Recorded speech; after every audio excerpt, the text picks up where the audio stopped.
ايه اللي بيخلي شخص ينجح بشكل اسرع او يكون متميز بشكل اسرع عن بقية الناس اللي حواليه؟ وخصوصا يعني لو كانوا الناس اللي حواليه دول في نفس المستوى الخبرة او مستوى العلم يعني.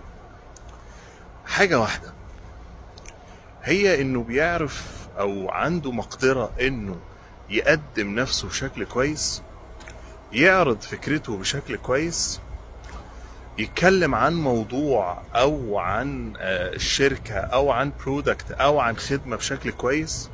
هو ده اللي بيميز شخص عن التاني.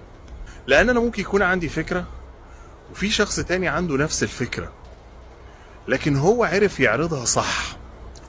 مين اللي فكرته هتتقبل؟ الشخص التاني، حتى وان كانت هي نفس الفكرة يعني. ليه؟ لانه عرف يعرضها صح.